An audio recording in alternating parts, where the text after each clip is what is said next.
जो ग्राहवा क्वेश्चन है उसके टाइम में क्वेश्चन बता चुका हूँ पीछे, तो आप ग्राहवा क्वेश्चन सेम टू सेम है, उसको बताने का कोई मतलब नहीं है। आगे का क्वेश्चन हम ग्राहवा क्वेश्चन देखेंगे जिसमें हमसे कह रहा है कि यदि कोई वस्तु उत्तल दर्पण के सम्मुख, कोई वस्तु उत्तल दर्पण के सम्मुख 40 सेमी की दूरी पर रखी गई है। किसकी दूरी दिया गया है? वस्तु की दूरी दिया गया है। कैसा दर्पण है? उत्तल दर्पण है। तो उत्तल दर्पण में यू क्या हो जाएगा हमारा? निगेटिव हो जाएगा, -40 सेंटीमीटर स्थित है, जिसका प्रतिबिंब 10 सेमी दूरी पर बनता है। प्रतिबिंब कितनी दूरी पर बन रहा है?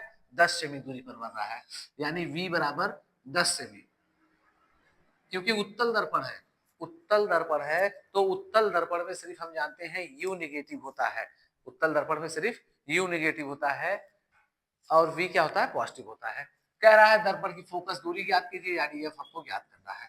ठीक है, अब हम लोग कई बार पढ़ चुके हैं दर्पण का सूत्र। दर्पण का सूत्र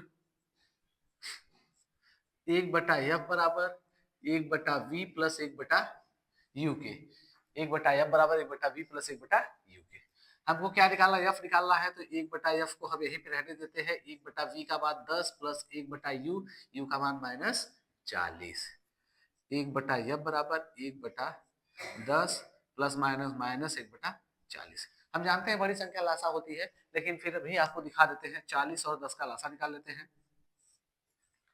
20 गुना 40, 5 गुना 10, फिर 2 दहा में 20, 5 वही रह जाएगा, फिर 2 पचे 10, 5 2 दूनी 4 दूनी 8 पचे 40। इसका एलसीएम कितना आ गया? 40 आ गया।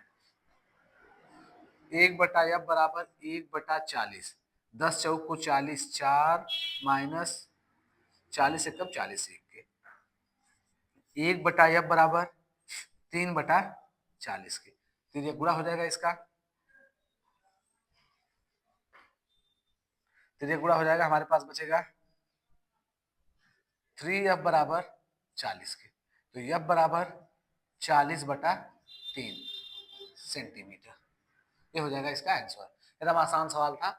बस हमको इसमें चिन्ह प्रॉपर्टी नियम को याद रखना होगा कि अगर उत्तल दर्पण है तो उत्तल दर्पण में सिर्फ क्या होता है? U माइनस होता है, V और F दोनों क्या होते हैं? पॉजिटिव होते हैं। ठीक है, देख लीजिए इसको।